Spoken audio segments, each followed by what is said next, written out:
اس طرح سے دوا ہتھیلیوں میں سے ہو کر جسم میں سرایت کرے گی۔ جب آپ کھیل چکیں اور دوا سرایت کر چکی ہو تو اپنے محل میں واپس جائیے اور حمام میں جا کر نہائیے اور سو جائیے، بس آپ اچھے ہو جائیں گے۔ یہ سن کر بادشاہ نے حکیم کے ہاتھ سے بدلہ لیا اور اسے اپنے ہاتھوں میں خوب زور سے پکڑا، پھر گھوڑے پر سوار ہوا اور گیند کو اپنے آگے پھینکا اور خود اس کے پیچھے دوڑا۔ پاس پہنچ کر زور سے بلہ مارا اور بلے کو مضبوطی سے پکڑے رہا۔ اس طرح وہ گیند کو مارتا رہا، اس کے پیچھے دوڑتا رہا اور پھر مارتا رہا، یہاں تک کہ دونوں ہتھیلیاں اور سارا بدن پسینے پسینے ہو گیا۔ دوا دستے میں ہو کر سرایت کر گئی۔ جب دوبان حکیم کو یقین آ گیا کہ دوا سارے بدن میں سرایت کر چکی ہے تو اس نے کہا، اب آپ محل تشریف لے جائیے اور فوراً حمام کیجیے۔ یونان بادشاہ فوراً واپس گیا اور حکم دیا کہ اس کے لیے حمام خالی کیا جائے۔ جب حمام خالی ہو گیا تو فراشوں نے اس میں فوراً فرش بچھایا، غلام حاضر ہوئے اور کپڑے لائے۔ بادشاہ حمام میں داخل ہوا اور دل کھول کر نہایا۔ وہیں حمام کے اندر کپڑے بدلے اور وہاں سے نکل کر گھوڑے پر سوار ہو کر اپنے محل آئے اور سو گیا۔ یہ تو ہوا بادشاہ کا حال۔ اب حکیم دوبان کا ماجرا سنیے۔ وہ اپنے گھر آیا اور سو گیا۔ جب صبح ہوئی تو وہ بادشاہ کے ہاں گیا اور اندر آنے کی اجازت مانگی۔ بادشاہ نے اسے اندر بلا لیا۔ اس نے بادشاہ کے سامنے زمین کو بوسہ دیا۔ بادشاہ اٹھ کھڑا ہوا اور اسے اپنے سینے سے لگایا، اپنے پہلو میں بیٹھنے کو جگہ دی اور بہترین خلت عطا کی۔ جب بادشاہ حمام سے نکلا تھا اور اپنے بدن پر نظر ڈالی تھی تو کوڑ کا کوئی اثر باقی نہ تھا، بلکہ اس کا جسم سفید چاندی کی طرح صاف تھا۔ بادشاہ اس پر مارے خوشی کے پھولا نہ سمایا اور اس کے دل کو بڑی خوشی ہوئی۔ جب صبح نمودار ہوئی اور وہ دربار میں آیا، تخت پر بیٹھا تو وزیر اور شرفا ادھر ادھر کھڑے ہوئے۔ حکیم دوبان داخل ہوا۔ جب بادشاہ نے اسے دیکھا تو فوراً اٹھ کھڑا ہوا اور اسے اپنے پہلو میں بٹھایا۔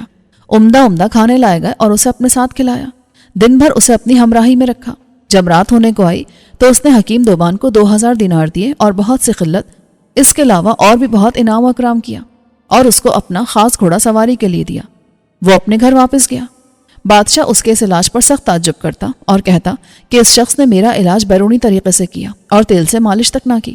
خدا کی قسم، یہ بڑی حکمت کا کام ہے۔ ایسے شخص کے ساتھ جتنا بھی انعام و اکرام کیا جائے کم ہے۔ بادشاہ نے اسے اپنا رفیق اور دوست بنا لیا۔ اس نے رات خوشی خوشی گزاری کیونکہ اس کے بدن سے بیماری دور ہو گئی تھی اور وہ بالکل تندرست ہو گیا تھا۔ جب صبح ہوئی تو یونان بادشاہ باہر نکلا اور شاہی کرسی پر بیٹھا۔ ملک کے روسا دس بستہ کھڑے ہوئے، وزراء اور امراء اس کے دائیں بائیں بیٹھے۔ اس وقت اس نے حکیم دوبان کو یاد کیا۔ وہ آیا اور اس کے سامنے زمین کو بوسہ دیا۔ بادشاہ اٹھ کھڑا ہوا، اسے اپنے پہلو میں جگہ دی اور اس کے ساتھ کھانا کھایا اور دعا مانگی کہ خدا اس کی زندگی زیادہ کرے اور اسے خلت عطا کی۔ انعام دیا اور رات تک اس کے ساتھ بات چیت کرتا رہا۔ پھر اس نے حکم دیا کہ اسے اور 5 خلت اور 1000 دینار دیے جائیں۔ حکیم بادشاہ کا شکریہ ادا کرتا ہوا گھر واپس آیا۔ جب صبح ہوئی تو بادشاہ اپنے دربار گیا۔ امراء، وزراء اور خدام اس کے ارد گرد کھڑے ہوئے۔ راوی کہتا ہے کہ بادشاہ کا ایک وزیر تھا جو نہایت بدصورت، کمینہ، کنجوس اور حاسد تھا۔ حسد کرنے میں اسے بڑا مزہ آتا تھا۔ جب اس نے دیکھا کہ بادشاہ نے حکیم کو اپنا مقرب بنایا ہے اور اسے اس قدر انعامات دیے ہیں تو اس کے دل میں حسد کی آگ جلنے لگی۔ وہ اسے نقصان پہنچانے کے پیچھے ہاتھ دھو کر پڑ گیا۔ وزیر بادشاہ کے پاس آیا اور اس کے آگے زمین کو بوسہ دے کر بولا، جہاں پناہ، میں نے آپ ہی کی نیکیوں کے اندر پرورش پائی ہے۔ میں ایک نصیحت کرنا چاہتا ہوں۔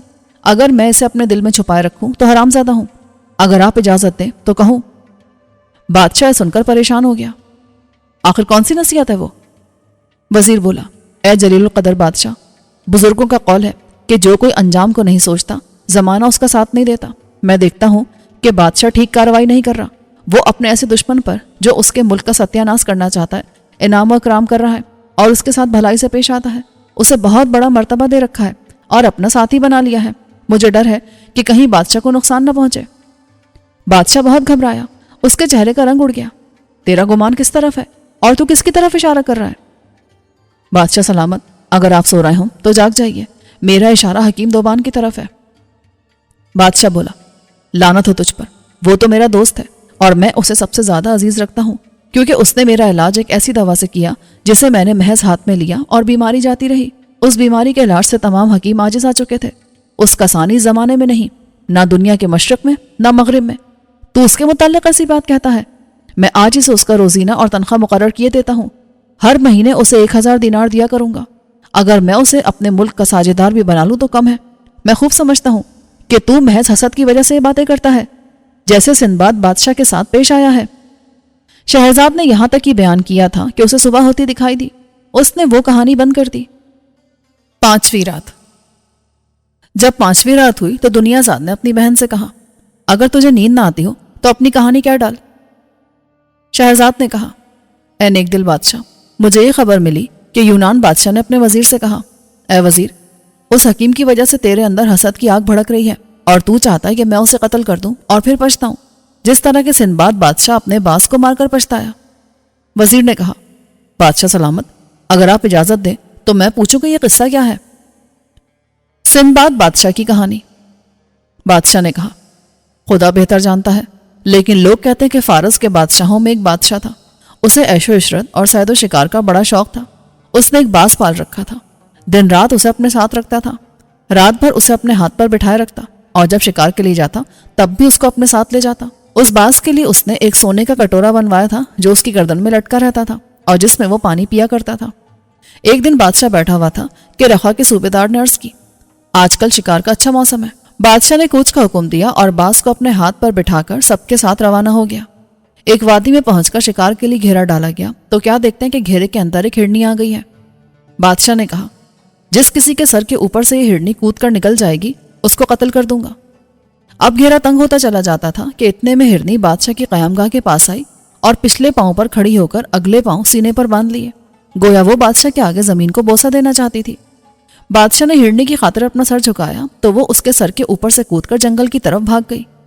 بادشاہ نے دیکھا کہ سپاہی اس کی طرف دیکھ رہے ہیں۔ اس نے وزیر سے اس کا سبب پوچھا۔ وزیر نے عرض کی کہ وہ کہتے ہیں کہ آپ کا حکم تھا کہ جس کے سر کے اوپر سے ہرنی کود کر نکل جائے گی اس کا سر اڑا دیا جائے گا۔ بادشاہ نے کہا، سر کی قسم، میں اس کا پیچھا کروں گا اور اس کو لا کر چھوڑوں گا۔ یہ کہہ کر اس نے ہرنی کے پیچھے گھوڑا ڈال دیا اور اس کا پیچھا کرتے کرتے ایک پہاڑی تک جا پہنچا، جہاں ہرنی ایک کھڈ کے اوپر سے کود کر نکل گئی۔ بادشاہ نے باز کو اس کے پیچھے دوڑایا، اس نے پنجے مار مار کر ہرنی کو اندھا کر دیا۔ بادشاہ نے گزر کھینچ کر اس پر وار کیا، وہ زمین پر لوٹنے لگی۔ بادشاہ گھوڑے سے اترا اور اسے ذبح کیا، اس کی کھال کھینچی اور اپنے گھوڑے کی کاٹھی سے لٹکا لیا۔ اتنے میں 3 پہر کے سونے کا وقت ہو گیا۔ جنگل بیابان تھا جس میں پانی کا نام و نشان نہ تھا۔ بادشاہ کو پیاس لگی، گھوڑا بھی پیاسا تھا۔ بادشاہ نے ادھر ادھر چکر لگایا تو دیکھا کہ ایک درخت سے پانی مثل مکھن کے ٹپک رہا ہے۔ بادشاہ کے ہاتھوں میں چمڑے کے دستانے تھے۔ اس نے باز کی گردن سے کٹورا اتارا اور اس میں وہی پانی بھر کر اپنے سامنے رکھا۔ باز نے پر مار کر کٹورا الٹ دیا، اس نے پھر دوسری بار کٹورا بھرا۔ بادشاہ نے خیال کیا کہ باز پیاسا ہوگا، اس لیے وہ پانی اس کے سامنے رکھ دیا۔ باز نے پھر پر مار کر الٹ دیا۔ بادشاہ کو باز پر غصہ آ گیا، وہ پھر اٹھا اور پانی بھر کر گھوڑے کے آگے بڑھایا۔ باز نے پھر بازو مار کر پانی گرا دیا۔ بادشاہ نے کہا، اے منحوس چڑیا، خدا تجھے سمجھے، نہ تو نے مجھے پانی پینے دیا، نہ گھوڑے کو، اور نہ خود پیا۔ یہ کہہ کر اس نے باز پر تلوار کا ایک ہاتھ مارا کہ اس کے دونوں بازو کٹ کر گر گئے۔ باز نے اپنا سر اوپر کی طرف اٹھایا، گویا یہ اشارہ تھا کہ دیکھ اوپر کیا ہے۔ بادشاہ نے نظر اٹھائی تو کیا دیکھتا ہے کہ درخت کے اوپر کالے سانپ کے بچے ہیں اور یہ پانی ان کا زہر ہے۔ بادشاہ باز کے بازو کٹنے پر بہت پچھتایا، پھر اٹھ کھڑا ہوا اور ہرنی کو لے کر چل دیا۔ خیمہ گاہ میں پہنچ کر اس نے ہرنی اپنے باورچی کو دی کہ اسے لے جا کر تللا۔ بادشاہ کرسی پر بیٹھا ہوا تھا اور باز اس کے ہاتھ پر۔ باز نے کھچکی لی اور دم توڑ دیا۔ بادشاہ رنج اور افسوس کے مارے چلانے لگا، ہائے، جس باز نے میری جان بچائی میں نے اسے خود مار ڈالا۔ یہ ہے سندباد بادشاہ کی کہانی۔ جب وزیر نے یونان بادشاہ سے یہ سنا تو کہنے لگا، جہاں پناہ، جو کچھ اس نے کیا مجبوری کی وجہ سے کیا اور میں اس میں کوئی برائی نہیں پاتا، اور جو کچھ میں کر رہا ہوں وہ محض آپ کی محبت کی وجہ سے ہے، تاکہ آپ کو صحیح واقعہ معلوم ہو جائے، ورنہ آپ بھی یوں ہی تباہ ہو جائیں گے جس طرح وہ وزیر ہوا جس نے شہزادے کے ساتھ دغا بازی کی۔ بادشاہ نے پوچھا، وہ کس طرح؟ دغا باز وزیر کی کہانی۔ وزیر نے کہا، سنیے جہاں پناہ، ایک بادشاہ تھا، اس کا ایک وزیر تھا اور ایک شہزادہ۔ شہزادے کو شکار کا بڑا شوق تھا اور اس کے باپ کا وزیر ہر وقت اس کے ساتھ رہتا، کیونکہ بادشاہ کا حکم تھا کہ جہاں کہیں بھی شہزادہ جائے وہ اس کے ساتھ نہ چھوڑے۔ ایک دن کا واقعہ ہے کہ شہزادہ شکار کے لیے نکلا، وزیر اس کے ہمراہ تھا۔ راستے میں انہیں ایک بڑا جنگلی جانور دکھائی دیا۔ وزیر نے کہا، لیجئے، وہ جنگلی جانور ہے، اسے ماریے۔ شہزادے نے اس کا پیچھا کیا، یہاں تک کہ وہ وزیر کی نظر سے غائب ہو گیا۔ جانور شہزادے کی نظر سے غائب ہو کر جنگل میں چلتا ہوا، کچھ پتہ نہ ملا کہ وہ کہاں چلا گیا۔ اب شہزادہ کیا دیکھتا ہے کہ راہ کے کنارے ایک نوجوان لڑکی بیٹھی رو رہی ہے۔ شہزادے نے پوچھا، تو کون ہے؟ میں ہندوستان کے ایک راجہ کی بیٹی ہوں، میں اس جنگل میں سفر کر رہی تھی کہ مجھے نیند آ گئی اور بے ہوشی کی حالت میں اپنی سواری سے گر پڑی، اب میں اکیلی اور پریشان پھر رہی ہوں۔ یہ سن کر شہزادے کو ترس آیا، اسے اپنی سواری پر اپنے پیچھے بٹھایا اور آگے چل دیا۔ جب وہ ایک کھنڈر کے پاس پہنچے تو لڑکی نے کہا آقا میں اپنی حاجت رفع کرنا چاہتی ہوں۔ شہزادے نے اسے کھنڈر کے قریب اتار دیا۔ جب اسے وہاں دیر لگی تو شہزادہ اس کے پیچھے پہنچا۔ وہ تو اسے واقف نہ تھا، لیکن یہاں آ کر اسے معلوم ہوا کہ وہ چڑیل ہے۔ وہ اپنے بچوں سے کہہ رہی تھی بچوں آج میں تمہارے لیے ایک موٹا تازہ نوجوان لڑکا لائی ہوں۔ انہوں نے کہا اماں ضرور لا تاکہ ہم اسے اپنے پیٹ کے اندر چٹنے بھیجیں۔ جب شہزادے نے یہ باتیں سنی تو اسے اپنی موت آنکھوں کے سامنے نظر آنے لگی۔ وہ کانپنے لگا، اپنی موت کے ڈر سے اٹھا اور جھٹ واپس آ گیا۔ اتنے میں چڑیل بھی باہر آئی اور دیکھا کہ وہ ڈر کے مارے کانپ رہا ہے۔ وہ بولی تو کیوں ڈر رہا ہے؟ شہزادے نے جواب دیا میرا ایک دشمن ہے، مجھے اس سے ڈر لگتا ہے۔ تو اپنے آپ کو شہزادہ کہتا ہے نا؟ ہاں۔ تو اسے روپیہ پیسہ دے کر راضی کیوں نہیں کر لیتا؟ وہ روپے پیسے سے راضی نہیں ہوتا بلکہ جان مانگتا ہے۔ میں اپنے آپ کو مظلوم سمجھ کر اس سے ڈرتا ہوں۔ چڑیل نے کہا اگر تو اپنے آپ کو مظلوم سمجھتا ہے تو خدا سے مدد مانگ کہ وہ تجھے مخدوش دشمن کے شر سے بچائے۔ شہزادے نے اپنا سر آسمان کی طرف اٹھایا اور دعا مانگنے لگا اے اللہ جو پریشان حالوں کی دعا قبول کرتا ہے اور برائیوں کو دور کرتا ہے، اے میرے مولا مجھے دشمن پر فتح دے اور اس سے میرا پیچھا چھڑا، تو جو چاہے کر سکتا ہے۔ جب چڑیل نے اس کی دعا سنی تو وہ چلتی ہوئی۔ شہزادہ اپنے باپ کے پاس واپس آیا اور وزیر کا سارا ماجرا بیان کیا۔ بادشاہ نے وزیر کو بلایا اور اسے قتل کر دیا۔ جہاں پناہ اگر آپ بھی اس حکیم پر بھروسہ کریں گے تو وہ آپ کو بری موت مارے گا۔ جسے آپ نے مقرب بنایا اور جس کے ساتھ بھلائی کی وہ آپ کے مارنے کے پیچھے ہاتھ دھو کر پڑا ہے۔ آپ کو معلوم ہے کہ اس نے ایک دوا آپ کے ہاتھ میں دی اور اس بیرونی علاج سے آپ اچھے ہو گئے۔ آپ یقین کیجئے اسی طرح وہ آپ کو مار بھی سکتا ہے۔ بادشاہ نے کہا وزیر تو سچ کہتا ہے، یہی ہونے والا ہے۔ ہو نہ ہو حکیم میرے قتل کے لیے جاسوس بن کر آیا ہے۔ اگر وہ یہ کر سکتا تھا کہ ایک چیز میرے ہاتھ میں دے کر مجھے اچھا کر دیا تو وہ یہ بھی کر سکتا ہے کہ کوئی چیز سنگھا کر مجھے مار ڈالے۔ اے وزیر اب بتا کیا کیا جائے؟ وزیر نے کہا اسے بلوا بھیجیے اور جب وہ آئے تو اس کی گردن مار دیجیے۔ تو سچ کہتا ہے۔ بادشاہ نے حکیم کو بلوا بھیجا۔ وہ خوشی خوشی آیا۔ بادشاہ نے حکیم دوبان سے پوچھا تجھے معلوم ہے میں نے تجھے کیوں بلوایا؟ نہیں بادشاہ سلامت، پوشیدہ باتیں سوائے اللہ کے کوئی نہیں جانتا۔ بادشاہ نے کہا میں نے تجھے قتل کرنے اور تیری جان لینے کے لیے بلایا ہے۔ حکیم کو اس بات سے سخت حیرانی ہوئی۔ جہاں پناہ مجھ سے ایسا کون سا گناہ سرزد ہوا ہے کہ آپ میرے قتل کے در پہ ہو گئے؟ بادشاہ نے کہا لوگ کہتے ہیں کہ تو جاسوس ہے اور مجھے قتل کرنے کے لیے آیا ہے۔ دیکھ قبل اس کے کہ تو مجھے قتل کرے میں تجھے قتل کر دوں گا۔ بادشاہ نے جلاد کو بلا کر حکم دیا اس دغاباز کی گردن اڑا دے اور مجھے اس کے شر سے نجات دلا۔ حکیم نے کہا مجھے مت ماریے، خدا آپ کو سلامت رکھے، مجھے قتل نہ کیجیے، ایسا نہ ہو کہ خدا کا غضب آپ پر نازل ہو۔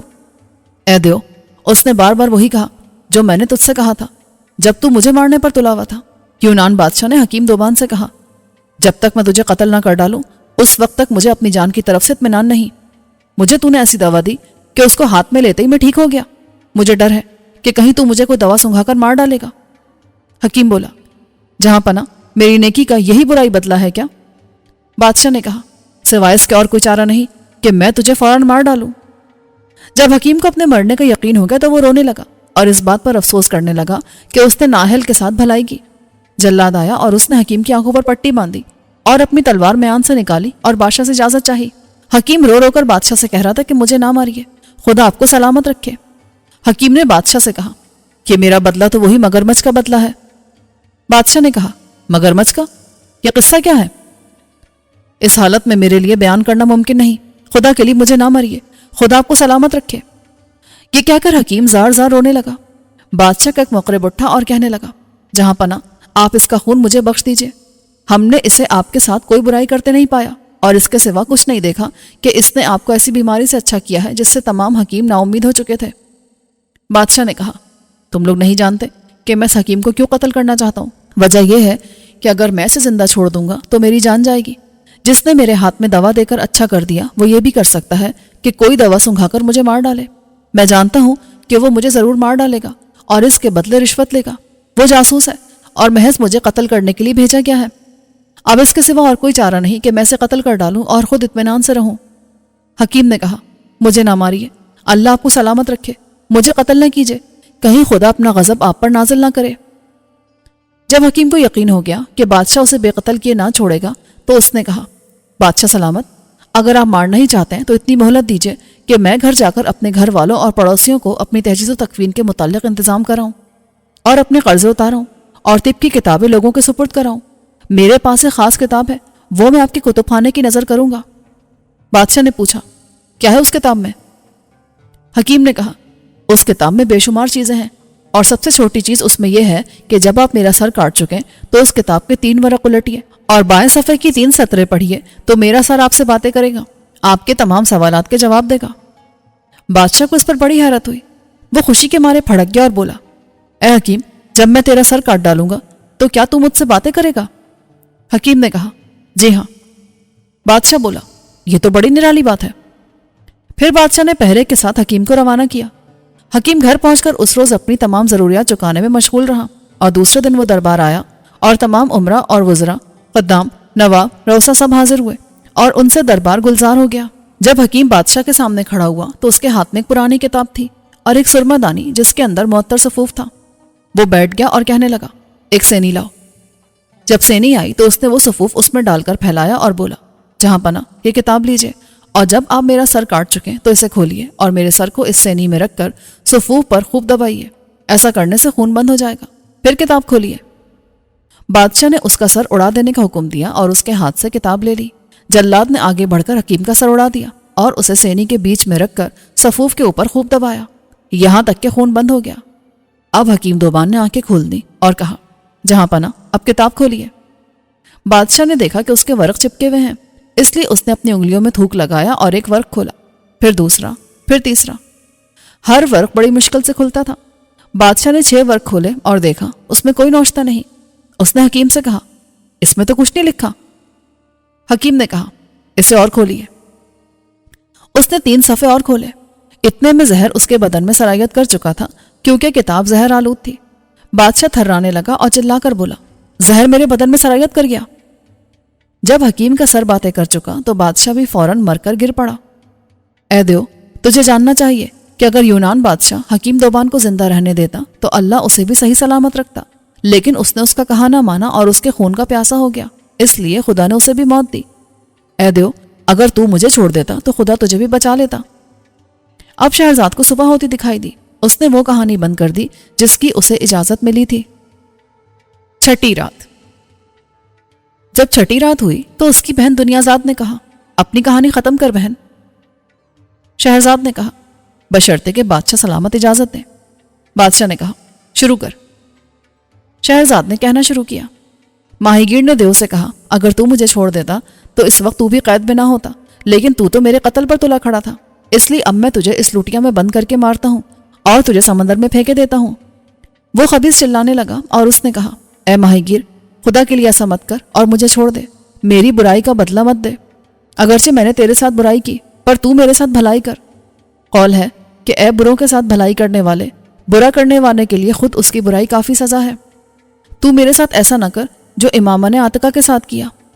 ماہی گیر نے کہا، امامہ نے عاتقہ کے ساتھ کیا کیا تھا؟ دیو نے کہا، یہ وقت قصہ بیان کرنے کا نہیں ہے کیونکہ میں قید میں ہوں، اگر تو مجھے چھوڑ دے تو میں ضرور بیان کروں گا۔ ماہی گیر بولا، چل چل، باتیں نہ بنا، میں تجھے سمندر میں بے پھینکے نہیں مانوں گا اور تو اس میں سے کبھی نہیں نکل سکے گا۔ تجھے یاد نہیں کہ میں تیری خوشامد کرتا رہا پر تو ہاتھ دھو کے میرے پیچھے پڑا ہوا تھا، میں نے کبھی تیرا کچھ نہیں بگاڑا اور نہ تیرے ساتھ برائی کی، لیکن جب تو نے برائی پر کمر باندھی تو میں سمجھ گیا کہ تو بد کردار ہے۔ تجھے معلوم ہونا چاہیے کہ جب میں تجھے اس سمندر میں پھینک دوں گا تو پھر جو کوئی بھی تجھے نکالے گا وہ تجھے دوبارہ پھینک دے گا، کیونکہ میں اپنے معاشرے سے اسے مطلع اور خبردار کر دوں گا اور قیامت تک میں یہی ٹھہرا رہوں گا یہاں تک کہ تو تباہ ہو جائے۔ دیو نے کہا، مجھے چھوڑ دے کیونکہ یہ نیکی کرنے کا وقت ہے اور میں تجھ سے وعدہ کرتا ہوں کہ میں کبھی تیری نافرمانی نہیں کروں گا اور تجھے ایسی چیز دوں گا کہ تو امیر ہو جائے۔ کہا جاتا ہے کہ ماہی گیر نے اس سے وعدہ لیا کہ اگر میں تجھے چھوڑ دوں تو ہرگز مجھے تکلیف نہ دے گا بلکہ میرے ساتھ بھلائی کرے گا۔ جب ماہی گیر کو یقین آ گیا اور اس نے اس کو اسم اعظم کی قسم کھلائی تو اس نے لوٹیا کھولی اور اس میں سے دھواں نکلنا شروع ہوا۔ جب سب دھواں نکل چکا تو وہ اچھا خاصا دیو بن گیا۔ اس نے لوٹیا کو ٹھوکر ماری تو وہ سمندر میں جا گری۔ جب ماہی گیر نے دیکھا کہ دیو نے لوٹیا سمندر میں پھینک دی ہے تو اسے اپنی موت کا یقین آ گیا۔ وہ اپنے کپڑے دانت سے کاٹنے لگا اور کہنے لگا، خدا خیر کرے، یہ برا شگون ہے۔ پھر اس نے اپنے دل کو مضبوط کر کے کہا، اے دیو، خدا کہتا ہے کہ اپنا وعدہ پورا کیا کرو کیونکہ قیامت کے دن اس کی پوچھ ہوگی۔ تو نے مجھ سے وعدہ کیا ہے اور حلف اٹھایا ہے کہ مجھ سے دغا بازی نہیں کرے گا، ورنہ خدا تجھے سمجھے گا، وہ بڑا غیور ہے، ڈھیل دیتا ہے مگر جانے نہیں دیتا۔ میں نے تجھ سے وہی کہا ہے جو حکیم دوان نے یونان بادشاہ سے کہا تھا کہ مجھے مت مار، خدا تجھے سلامت رکھے۔ تالاب اور رنگ برنگی مچھلیوں کی کہانی۔ دیو ہنسا اور اس کے آگے آگے روانہ ہوا اور ماہی گیر سے بولا، میرے پیچھے پیچھے آ۔ ماہی گیر اس کے پیچھے ہو لیا۔ چلتے چلتے وہ ایک شہر کے پاس پہنچے، ایک پہاڑ پر چڑھے اور وہاں سے ایک لمبے چوڑے جنگل میں اترے۔ وہاں ایک صاف شفاف تالاب تھا۔ دیو اس میں اترا اور ماہی گیر سے کہا، میرے پیچھے آ۔ ماہی گیر بیچ تالاب اس کے پیچھے پیچھے گیا۔ وہاں پہنچ کر دیو ٹھہر گیا اور ماہی گیر سے بولا، جال پھینک اور مچھلیاں پکڑ۔ ماہی گیر نے دیکھا تالاب میں رنگ برنگی مچھلیاں ہیں، سفید، لال، نیلی اور پیلی۔ اسے سخت اچنبھا ہوا۔ اس نے جال کھول کر پھینکا اور پھر کھینچا تو دیکھا کہ اس میں 4 رنگ کی مچھلیاں آئی ہیں۔ یہ دیکھ کر ماہی گیر باغ باغ ہو گیا۔ دیو نے کہا، انہیں بادشاہ کے پاس لے جاؤ اور اسے پیش کرو، اس کے بدلے وہ تجھے امیر کر دے گا۔ اب خدا کے لیے مجھے معاف کر، اس وقت اور کوئی سبیل مجھے نظر نہیں آتی، کیونکہ میں 1800 سال سمندر کے اندر رہا ہوں اور سوائے اس وقت کے دنیا کی شکل نہیں دیکھی۔ اس تالاب میں کسی دن ایک بار سے زیادہ مچھلیاں نہ پکڑی ہو۔ یہ کہہ کر وہ چلتا ہوا اور چلتے چلتے کہنے لگا، خدا ہم دونوں کو پھر ملائے۔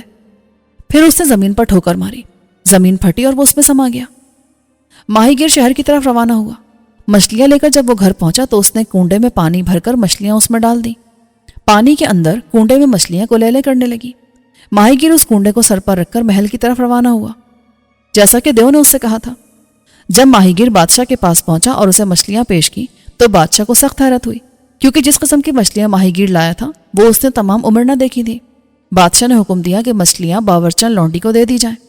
کہتے ہیں 3 دن ہوئے یہ لونڈی روم کے بادشاہ نے تحفے میں بھیجی تھی اور بادشاہ نے ابھی تک اس کے کھانا پکانے کا تجربہ نہیں کیا تھا۔ وزیر نے حکم دیا کہ وہ ان کو تلے اور کہا، اے لونڈی، بادشاہ سلامت کہتے ہیں کہ اے میری جان، ہم نے مجبوری کی حالت میں تم کو تکلیف دی ہے، تجھے چاہیے کہ ہمیں اپنی کاریگری اور کھانے پکانے کے فن سے خوش کر دے، کیونکہ یہ مچھلیاں بادشاہ کے لیے تحفے میں آئی ہیں۔